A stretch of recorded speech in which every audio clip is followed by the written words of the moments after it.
So our next presentation is from Boyi Xiao. He is from School of Mechanical and Mechatronics Engineering, University of Technology, Sydney. His speaking topic is energy management and economic analysis of an extended range electric vehicle using Scotch Yoke boxer engine. Hi everyone, it's my pleasure to join this conference, and the title of my topic is Energy Management and Economic Analysis of an Extended Range Electric Vehicle using a Scotch Yoke boxer engine. There are 4 parts of my speech. The first one is the introduction, second is the powertrain model, and third, the results of the energy management. The fourth is the TCO analysis and conclusion. So the end of this work is to study the potential of this downsized Scotch Yoke boxer engine and put it on the extended range electric logistic vehicle. Here is the model construction of the extended range vehicle. And there are 3 parts. The first one is the APU.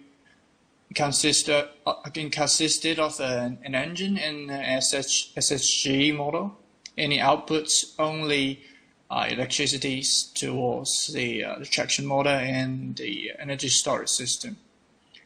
So basically, there's a merit of it, which the engine is decoupled from the wheel, which means we can adjust the output power directly without interfering with the wheel speed and wheel output. And this engine can operate in its best fuel consumption range in order to save more fuel. Here are some parameters of the logistic van, and we can see that the total weight of the van is come up to like 3,200 kilograms, which means it is a standard urban use logistic van. And the battery size is 30 kilowatts per hour. For the engine, these are a simplified diagram of the Scotch Yoke engine, and we can observe the difference by looking at these 2 figures that this engine, which is designed by Skytech, and it turns the linear motion of the piston into a crank rotation motion. I've got a video for you guys to have a look. So basically we have the piston, which is sliding linearly, and also the sliding yoke over here. And finally, it turns into a rotational motion to the crankshafts. So the merit of this is it has a higher percentage of time spending at the top dead end, and in this case, the fuels are promised to burn more efficiently and for a longer time. It provides a better fuel consumption efficiency. And for traditional boxer engine, there's so many imbalanced force. For example, the vertical force that we doesn't want it, and also there's a lot of force coming towards or from the piston rod. And on the contrary, for the Skytech Scotch Yoke engine, it has a better balanced performance that has only a tiny bit of the vertical force on the piston, which allows a more stable and steady operation in the engine. And for this linear road motion, it provides a lower vibration and noise compared to the traditional boxer engine, and which means, and also it has less parts comparing to these traditional engine. So which means we can have a less total weight, and will lead to directly to the cost of the manufacturing cost to the engine. So these are the model I selected for this logistic van, and its rated power is 30 kilowatts, which is only 35 kilograms weight, and the volume power comes up to 37.5. And the minimal fuel consumption is around 229 grams per kilowatts per hour, and it was produced at around 3,000 RPM, and it satisfied the Chinese 6B emission requirement.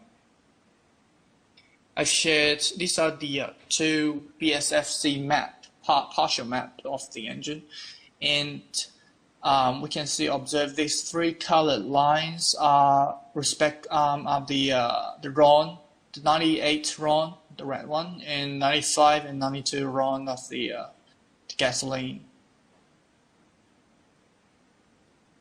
In the mathematical model of this study, I've used an battery, consider its resistance, and also the charging voltage, and also the traction motor. The efficiency of this traction motor is listed on the right figure. For the vehicle dynamics and also the power consumption, I've been using these three basic equations to calculate the energy management consumption. And from the third equation, we can see that the APU can be used with the battery, and also it can also be used to charge the battery at the same time, which guarantees that the engine which guarantees the battery can be going up during the charge sustain stage in case the battery goes down to a certain level. And from these two figures, I would like to say that the model is operated in the two driving cycles. One is the WLTC, and the second one is the CLTC. And for the orange area, the engine, which is the APU, the Scotch Yoke engine, is turned on during this area, which means the vehicle is in a charge sustain range. I've set the battery, when the battery goes down to 40%, the engine will be turned on and continuously providing electricity's power at the same rate, which is at its best fuel consumption area.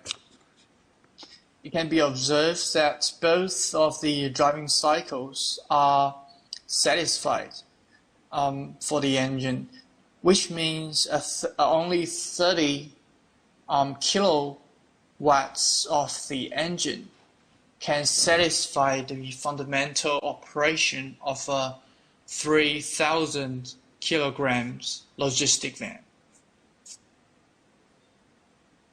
And the total distance come up to 200 kilometers. There's two labels over here. One is until it reaches 100 kilometers, and the second one is the 200 kilometers criteria. Here are the fuel consumption table listing for the two driving cycles. For the first one, we can see that the fuel consumption for 100 kilometers only goes up to around 8 liters per kilowatts per hour, and the battery consumption is around the battery SOC goes down to around 50%. And for 200 kilometers, the fuel consumption is 26 liters, which means, and for the average fuel consumption per 100 kilometers, it has 12 liters per 100 kilometers, which is rather low fuel consumption comparing to the traditional vehicle. And this will result in saving of the costs during the operation. And I've conducted a total cost of ownership analysis in the following pages. For the total cost of ownership, this is a cost for targeting a particular model, vehicle model, when it is operated during its whole lifespan. So I assume the whole lifespan of this vehicle goes up to 250,000 kilometers. And this total cost of ownership, TCO, is consists of a purchase cost, a maintenance cost, and also the fuel cost. Also, besides including the replacement cost, of course. There are three models of the vehicle, picking the same parameters of the parts and components. Here's the comparison of the three models. The lowest TCO, which is the extended range logistic vehicle, is only around 70,000 US dollars. And the second one is the internal combustion logistic vehicle, which is the traditional one. And it's quite similar to the price of the pure electric battery logistic vehicle. We can see that the fuel consumption of the traditional vehicle is quite high. It's like twice as much as the previous two electric vehicles model of the fuel consumption price. However, the reason why we have such a high TCO on the battery electric vehicle is because it requires a battery replacement, as this vehicle only operates using the battery, and because I've selected around 60 kilowatts per hour on the battery of this vehicle, it tends to have a replacement when the total distance goes up to around 180,000 kilometers. So this data was conducted using written in one of my paper. I've been using the battery degradation model to calculate how much and how long can this battery stand. So according to the result, the battery SOH will go down to 80% when the total travel distance reaches this criteria, which will cost a fortune to replace the battery. So the conclusion of this study, so first of all, we proved that a downsized Scotch Yoke engine can be fully operating on a logistic van. Secondly, we found out that the fuel consumption for the Scotch Yoke engine only asked for around, let's say, around 8 liters per 100 kilometers during the first 100 kilometers. And it will only goes up to around 12 liters for the average fuel consumption. It will only last for 12 liters when the travel distance reaches 200 kilometers. This is a rather low fuel consumption, and it proves that the downsized boxer engine can be adopted as one of the best options for the logistic market. Thanks for listening. Thank you, Professor Xiao. Does anyone have any questions? So I have questions. The first is, what are the advantages of the boxer engine of this paper?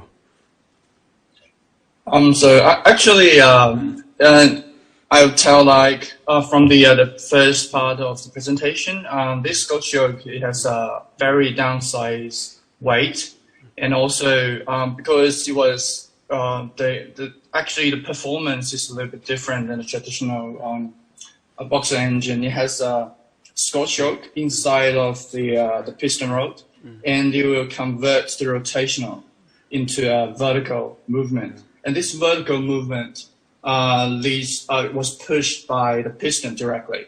So it has low vibration and high fuel consumption. And that's another difference between the traditional one and this one, is because when the rotational piston, the piston is at its top dead end, the rotational will kind of stop, which means when we have a certain rotational speed, the time during the piston, when the piston is located in its top dead end, the time will be much longer than the traditional one, which means we allow the fuel to be burned more efficiently for a longer time. Okay, thank you. So next question is, what are the most prominent contribution of this paper? So this paper is mostly, the first purpose is to study the potential of using this downside engine to see if it's really that this 30 kilowatts power engine can be used for such a large vehicle. And the result shows that it is possible, and also the price is very satisfying comparing to the traditional ones. Okay, thank you, Professor Xiao. Thank you. Thank you, Professor Fang. Bye.